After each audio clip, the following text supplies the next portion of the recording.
Hi all, welcome to our channel. ഇന്ന് ഒരു recipe video ആണ് കേട്ടോ. അപ്പോൾ മീൻകറി എങ്ങനെയാണ് വെക്കാമെന്നുള്ളത് നമുക്ക് നോക്കാം. അതിന് മീൻ ഞാൻ നല്ല വൃത്തിക്ക് കഴുകി കറി വയ്ക്കാനും വറക്കാനുള്ളതും ഞാൻ മാറ്റി വെച്ചിട്ടുണ്ട്. കറിക്ക് വേണ്ട പുളി ഞാൻ വെള്ളത്തിലിട്ട് വെച്ചിട്ടുണ്ട്. അപ്പോൾ കറിക്ക് വേണ്ട അരപ്പും ഞാൻ അരച്ചെടുത്തിട്ടുണ്ട്. അപ്പം മീൻ ചട്ടിയിലേക്ക്, അതായത് കറി വയ്ക്കുന്ന ചട്ടിയിലേക്ക് നമുക്ക് മീൻ ഇട്ട് കൊടുക്കാം. അതിലേക്ക് ഇഞ്ചി ഒരു കഷ്ണം ചതച്ചതും മുളക് നടുകീറിയതും വേപ്പിൻ്റെ ഇല, ഉപ്പ് ഇട്ടിട്ട് പിന്നെ നമ്മൾ അരച്ച് വെച്ചിട്ടുണ്ടല്ലോ ഒരു പേസ്റ്റ്, അതായത് മുളക് പൊടി, കുറച്ച് കുരുമുളക് പൊടി, മഞ്ഞൾപ്പൊടി, വെള്ളം കൂടി ചേർത്തിട്ട് ഒന്ന് അരച്ച് വെച്ചിട്ടുള്ള. അപ്പോൾ അതൊന്ന് മീനിലേക്ക് ഇട്ട് കൊടുത്തിട്ട് നമ്മൾ കൈ വെച്ച് തന്നെ നന്നായി ഒന്ന് ഇളക്കി കൊടുക്കാം, മിക്സ് ചെയ്ത് കൊടുക്കാം കേട്ടോ. ഇനി ഇതൊരു 10 മിനിറ്റ് ഒന്ന് റെസ്റ്റ് ചെയ്യാനായിട്ട് വെക്കാം. എന്നിട്ട് മീൻ വറക്കാനുള്ള മസാല ഒന്ന് റെഡിയാക്കാം. ഇതിലേക്ക് ഞാൻ മുളക് പൊടി, കുരുമുളക് പൊടി, മഞ്ഞൾപ്പൊടി, ഉപ്പ്, കുറച്ച് വെള്ളം ഒഴിച്ച് ഒന്നൊരു പേസ്റ്റാക്കി വെച്ചിട്ടുള്ളതാണ്.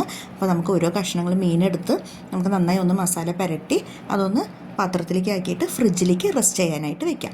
ഇപ്പോൾ ഈ കറി വെക്കാനായിട്ട് നമ്മൾ മിക്സ് ചെയ്ത് വെച്ചിട്ടില്ലേ, അതിലേക്ക് നമ്മൾ പുളി പിഴിഞ്ഞ് ആ വെള്ളം ആവശ്യത്തിന് നമുക്ക് ചേർത്ത് കൊടുക്കാം. എന്നിട്ട് നമുക്ക് ഇതും കൂടി ഒന്ന് കൈവച്ച് തന്നെ നന്നായി ഒന്ന് മിക്സ് ചെയ്ത് കൊടുക്കണം കേട്ടോ. ഇത് മിക്സ് ചെയ്തതിന് ശേഷം നമുക്ക് ആവശ്യമുള്ള വെള്ളം അതിലേക്ക് ചേർത്ത് കൊടുക്കാം. ഇത് ചേർത്തതിന് ശേഷം ഒരു സ്പൂൺ കൊണ്ട് നമുക്കൊന്ന് അത് പതുക്കെ കഷ്ണങ്ങളൊന്നും പൊടിഞ്ഞു പോവാതെ നമുക്കൊന്ന് ഇളക്കി കൊടുക്കാം. ഇതൊക്കെ ചെയ്തതിന് ശേഷമാണ് നമ്മൾ സ്റ്റൗ ഓൺ ചെയ്യേണ്ടത്. നമ്മൾ സ്റ്റൗ ഓൺ ചെയ്തു. ഇനി അത് കറി തിളയ്ക്കാനായിട്ട് നമുക്ക് വെയിറ്റ് ചെയ്യാം കേട്ടോ. അപ്പോൾ നമുക്ക് കറി നല്ലോണം പോലെ തിളച്ച് വന്നിട്ടുണ്ട്. സൈഡിൽ ഞാൻ മീൻ വറക്കാനും അടുപ്പത്ത് വെച്ചിട്ടുണ്ട് കേട്ടോ. ഇപ്പോൾ ഇനി ഈ കറി തിളച്ച് വരുന്നതിൽ നമുക്ക് ടേസ്റ്റ് നോക്കാം. ഉപ്പോ പുളിയോ എരിയോ എന്തെങ്കിലും കുറവുണ്ടെങ്കിൽ നമുക്ക് ചേർത്തി കൊടുക്കാം. ചേർത്തി കൊടുത്തതിന് ശേഷം നമുക്കിതിലേക്ക് നാളികേര പാലാണ് ചേർത്ത് കൊടുക്കേണ്ടത്. നാളികേര പാല് ഒഴിച്ചതിന് ശേഷം ഒരു കയ്യിലെടുത്തിട്ട് പതുക്കെ, കഷ്ണങ്ങൾ പൊടിയാതെ വേണം, ശ്രദ്ധിക്കണം. അപ്പോൾ അതൊന്ന് പതുക്കെ ഇളക്കി കൊടുക്കാം നമുക്ക്. അത് ഇളക്കി കൊടുത്തിട്ട് ഒരു തിള വരുന്നത് വരെ നമുക്ക് വെയിറ്റ് ചെയ്യാം കേട്ടോ. ഈ നാളികേര പാല് ചേർത്തതിന് ശേഷം ചിലപ്പോൾ അതിൽ എരിവ് കുറവാവാൻ സാധ്യതയുണ്ട്. അപ്പോൾ നമുക്ക് ആവശ്യമനുസരിച്ച് എന്താണെന്ന് വെച്ചാൽ നമുക്ക് കൂട്ടിയും കുറച്ചും ഉപ്പോ എരിവോ എന്താണെന്ന് വെച്ചാൽ നമുക്ക് ഇട്ട് കൊടുക്കാം. ഇപ്പോൾ കറി നന്നായി തിളച്ച് വന്നിട്ടുണ്ട്, കഷ്ണങ്ങളൊന്നും പൊടിഞ്ഞു പോയിട്ടില്ല.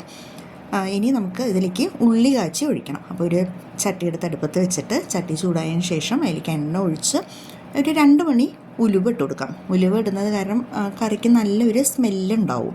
അപ്പം നമുക്കത് ഉലുവ കുറച്ച് ഒരു 2 മണി ഇട്ട് കൊടുത്തിട്ട് നമുക്കൊന്ന് സ്പൂൺ കൊണ്ടൊന്ന് അത് പതുക്കെ അങ്ങോട്ട് ഇളക്കി കൊടുക്കാം.